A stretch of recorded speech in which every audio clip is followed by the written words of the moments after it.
នេះបងប្អូនអាងសម្រាប់ឲ្យចង្អានងូតលេងឥឡូវនេះខ្ញុំបានដកវាចេញហើយហូរទឹកមិនល្អចេញទៅឲ្យយើងដាក់ទឹកថ្មីចូលហូររំរឹងទៅមកហើយនេះសើមន់គេទាំងអស់វាមានស្មៅចឹងទៅក្នុងចកាមានស្មៅមានដើមចេកចឹងទៅវានាំគ្នារត់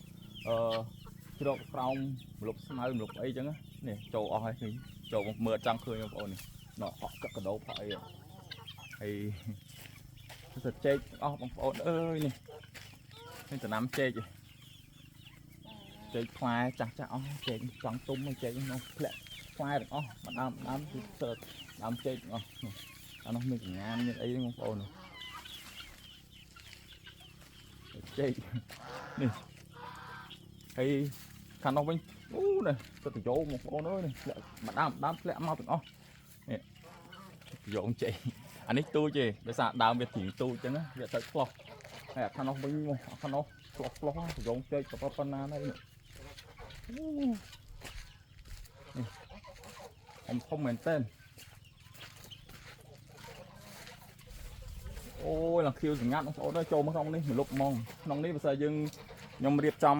ដាក់ជាតុកអីមួយកញ្ចុះអីមួយគ្រាន់ក្រែអីចឹងគ្រាន់អង្គុយលេងកំសាន្តពេលថ្ងៃឡើងឬមួយក៏ពេលល្ងាចអីជុំបងប្អូនយើង3 4នាក់ទេចែកការងារពីនេះពីនោះអញ្ចឹងល្អមែនតើបងប្អូននេះជាក់ហ្មងហើយខាងនេះក៏នេះបងប្អូននេះមើលដើមវាធ្លាក់យោមកផ្លែធំល្អនេះអាហ្នឹងមួយហើយអានោះមួយទៀតធំនេះអូនេះដល់កចេកឲ្យស្អាតណាស់រំលប់ជាក់ហ្មងនៅខ្ញុំឈប់ចូលដល់អីមានអារម្មណ៍ថាជាក់ហ្មងហើយតរេនក៏ល្អដែរតរេននេះតរេនយើងដាក់ទឹកមួយថ្ងៃម្ដងទៅវាដីវាមិនសូវរឹងក្តាំងអញ្ចឹងទៅវា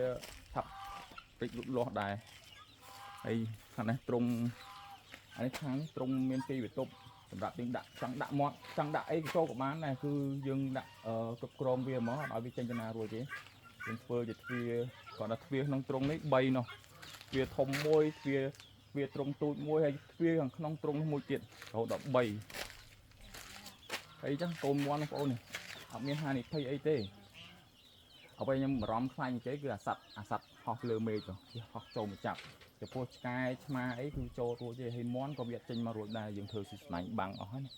ស្នាញ់អញ្ចឹង